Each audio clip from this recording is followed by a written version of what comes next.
ایک مرتبہ مدینے میں ایک شخص کی بہن بیمار ہوئی تو وہ اپنی بہن کی عیادت اور دیکھ بھال کرتا رہا، لیکن آخرکار بیماری کے چلتے اس کی بہن اس دنیا سے رخصت ہو گئی۔ اس کے بعد اس نے اپنی بہن کو دفنایا۔ جب وہ اپنی بہن کی میت کو قبر میں اتارنے کے لیے اترا تو اس کی جیب میں دیناروں کی ایک تھیلی تھی جو قبر میں گر گئی۔ حضرت عمر بن دینار کہتے ہیں اس شخص نے مدینہ کے علماء سے پوچھا کہ کیا اسے قبر کشائی کرنی چاہیے یا نہیں، قبر کھولنی چاہیے یا نہیں؟ تو علماء نے جواب دیا، ویسے تو اسلام میں میت کی بے پردگی کی اجازت نہیں ہے، یعنی قبر کھولنے کی اجازت نہیں ہے، لیکن بوقت مجبوری اشد ضرورت کے تحت قبر کشائی کی جا سکتی ہے، قبر کھولی جا سکتی ہے۔ چنانچہ اس شخص نے اپنی بہن کی قبر کھولی تو اس نے ایک عجیب و غریب منظر دیکھا۔ اس کی بہن کی قبر میں آگ دہک رہی تھی۔ وہاں موجود لوگوں نے استغفار پڑھتے ہوئے اس قبر کو دوبارہ پاٹ دیا۔ اس کے بعد وہ شخص اپنے گھر اپنی ماں کے پاس لوٹا اور پوچھا، میری بہن کا دنیا میں اعمال کیسے تھے؟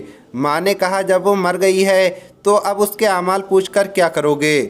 لیکن جب اس نے بہت اصرار کیا تو اس کی ماں نے بتایا، تیری بہن ایک تو نماز کو تاخیر کر کے پڑھتی تھی، یعنی جب اذان ہو جاتی تھی تو وہ سستی کے مارے بیٹھی رہتی تھی یہاں تک کہ اگلی نماز کا وقت ہو جاتا تھا۔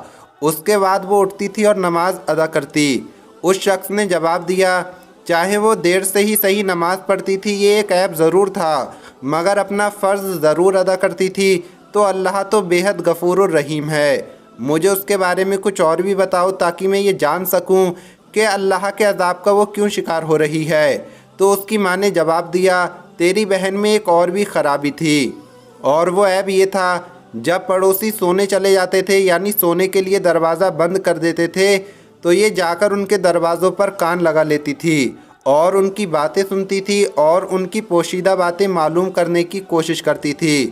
اس پر اس شخص نے جواب دیا، ہاں، اسی بات نے اسے ہلاک کر ڈالا۔ اس نے دوسروں کی پوشیدہ باتوں کی کھوج کی، دوسروں کے پردہ خراب کیا، اللہ نے اس کا پردہ بھی نہ رکھا اور اس کی قبر کا عذاب تک لوگوں کو دکھا دیا تاکہ دنیا اس کا انجام دیکھ لے۔ دوستو، اسی طرح کا عذاب قبر کا جو دوسرا واقعہ ہم نے آپ کو سنانا ہے وہ حضرت علی بن مدینی، جو ایک جلیل القدر محدثین امام بخاری کے استاد ہیں، انہوں نے بیان کیا کہ میرے والد صاحب کا انتقال ہوا اور میں اللہ کے فضل سے حافظ قرآن تھا۔ میرا یہ معمول تھا کہ میں روزانہ والد صاحب کی قبر پر جاتا اور قرآن کریم پڑھ کر انہیں ایصال ثواب کرتا۔ ایک مرتبہ رمضان شریف کا مہینہ تھا تو سحری کھا کر فجر کی نماز سے فارغ ہونے کے بعد حسب معمول میں فجر کے بعد والد صاحب کی قبر پر جا کر تلاوت کرنے لگا تو اچانک برابر والی قبر سے عجیب عجیب آوازیں آنے لگیں۔ جب پہلی مرتبہ آواز آئی تو میں خوف زدہ ہو گیا، میں ادھر ادھر دیکھنے لگا مگر اندھیری کی وجہ سے مجھے کچھ نظر نہیں آیا۔ جب میں نے آواز کی طرف کان لگائے اور غور کیا تو معلوم ہوا کہ یہ آواز کسی قریب والی قبر سے ہی آ رہی ہے۔ ایسا لگا کہ میت کو قبر میں بہت خوفناک عذاب ہو رہا ہے۔ بس پھر کیا تھا، میں پڑھنا پڑھانا بھول گیا، خوف کی وجہ سے میرے رونگٹے کھڑے ہو گئے۔ میں اسی قبر کی طرف منہ کر کے بیٹھ گیا۔ پھر جو دن کی روشنی پھیلنے لگی تو آواز بھی ہلکی ہونے لگی۔ پھر اچھی طرح سورج نکل آیا اور آواز آنا بالکل بند ہو گئی۔ جب لوگوں نے آنا جانا شروع کیا تو میں نے ایک آدمی سے پوچھا کہ یہ قبر کس کی ہے؟ اس نے ایک ایسے شخص کا نام لیا جس کو میں پہلے سے جانتا تھا، کیونکہ وہ شخص ہمارے محلے کا تھا، بہت ہی پکا نمازی تھا، 5 وقت کی نماز با جماعت پہلی صف میں ادا کرتا تھا اور سارے روزے رکھتا تھا، نہایت ہی شریف آدمی تھا، کسی کے معاملے میں دخل نہیں دیتا تھا۔ جب میں اس کو پہچان گیا تو مجھ پر یہ بات بہت گراں گزری کہ اتنا نیک آدمی اور اس پر یہ عذاب کیوں ہو رہا ہے۔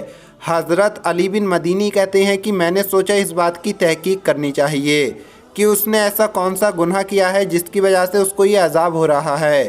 چنانچہ میں محلے میں گیا اور اس کے دوستوں سے پوچھا کہ فلاں شخص بڑا نیک عابد و زاہد آدمی تھا، لیکن میں نے اس کو عذاب کے اندر مبتلا دیکھا ہے، اس کی کیا وجہ ہے؟ تو انہوں نے بتایا کہ ویسے تو وہ بڑا نیک اور عبادت گزار آدمی تھا اور اس کی کوئی اولاد بھی نہیں تھی، ہاں اس کا بہت بڑا کاروبار تھا۔ جب وہ بوڑھا ہو گیا اور اس کے اندر کاروبار کرنے کی طاقت نہ رہی اور کوئی دوسرا اس نے کاروبار چلانا نہیں چاہا تو اس نے اپنے ساتھیوں سے مشورہ کیا اور خود بھی سوچا کہ اب میں کمانے کے لیے کیا طریقہ اختیار کروں۔ تو اس نے سوچا اور اس کے دوستوں نے بھی اس سے یہ کہا کہ تو اپنا سارا کاروبار ختم کر کے جو بھی پیسے آئیں وہ کسی کو دے دے اور اس پر سود وصول کر کے آرام سے بیٹھ کر کھا۔ اس نے سارا حلال کاروبار ختم کیا اور جو رقم ملی اس کو سود پر لگا دیا۔ چنانچہ وہ کاروبار سے فارغ ہو گیا، اس لیے ہر وقت مسجد میں ہی رہتا تھا، 5 نمازیں امام کے پیچھے پہلی صف میں پڑھتا اور پورا دن ذکر میں مشغول رہتا تھا، پورا دن تسبیح پڑھتا تھا۔ اس سے ہر مہینے سود کی رقم مل ہی جاتی تھی جس کے ذریعے سے وہ اپنا گھر چلاتا تھا۔ علی بن مدینی فرمانے لگے، بس یہی سن کر میں سمجھ گیا کہ جو عذاب ہو رہا ہے وہ اسی سود خوری کی وجہ سے ہو رہا ہے۔ اللہ پاک قرآن کریم میں صاف الفاظ میں فرما چکا ہے، سود تو اللہ اور اس کے رسول کے ساتھ کھلی جنگ ہے۔ جس شخص نے اللہ اور اس کے رسول کے ساتھ جنگ کی وہ کیسے فلاح پا سکتا ہے؟ پیارے دوستو، عذاب قبر کا اگلا واقعہ ہمارے ملک ہندوستان سے تعلق رکھتا ہے۔ مولانا مصطفیٰ کہتے ہیں کہ ایک بار دلی میں جمنا میں سیلاب آ گیا۔ اس کے قریب میں ایک قبرستان تھا جس کی کچھ قبریں اکھڑ گئیں، تو لوگوں نے دیکھا کہ ایک قبر کی میت باہر پڑی ہے اور اس کی پیشانی پر ایک چھوٹا سا کیڑا ہے۔ جب بھی وہ ڈنک مارتا ہے تو پوری لاش تھرا جاتی ہے اور لاش کا رنگ جو ہوتا ہے وہ کالا پڑ جاتا ہے۔ تھوڑی دیر بعد لاش پھر سے ٹھیک ہو جاتی ہے اور جب وہ کیڑا پھر سے ڈنک مارتا ہے تو لاش پھر کالی ہو جاتی ہے۔ وہاں سب لوگ کھڑے ہو کر حیران تھے اور استغفار پڑھ رہے تھے، اللہ سے توبہ کر رہے تھے۔ وہیں جمنا کے گھاٹ پر ایک دھوبی آیا ہوا تھا، اس سے یہ دیکھا نہ گیا اور اس نے ایک کنکری اس کیڑے کو پھینک کر ماری تو وہ کیڑا اچھلا اور دھوبی کی پیشانی پر آ کر ڈنک مار دیا اور پھر وہی جا کر میت پر بیٹھ گیا۔ وہ دھوبی اونچی آواز میں چلانے لگا، تڑپنے لگا۔ اس سے کسی نے پوچھا کہ تجھے کیا ہوا ہے؟ ایک چھوٹے سے کیڑے نے تو ہی کاٹا ہے۔ تو اس نے کہا، سنو، مجھے ایسی تکلیف ہو رہی ہے، ایسا لگتا ہے کہ نہ صرف ایک بچھو ایک سانپ نے مجھے کاٹا ہے بلکہ مجھے لگتا ہے کہ آگ کا کوئی شعلہ میرے بدن پر رکھ دیا گیا ہے، بلکہ ایسا محسوس ہو رہا ہے کہ میرے جسم میں بلکہ ایک ایک رونگٹے میں ہزاروں بچھو کاٹ رہے ہیں اور آگ کی چنگاری بھر دی گئی ہے۔ مولانا مصطفیٰ صاحب فرماتے ہیں کہ میں سمجھ گیا یہ اس دنیا کا کیڑا نہیں بلکہ برزخ کے عذاب کی شکل ہے۔ چنانچہ ہم قریب جا کر ہمت کر کے بیٹھ گئے اور کچھ صورتیں جیسے سورہ یاسین، سورہ اخلاص پڑھنا شروع کر دی۔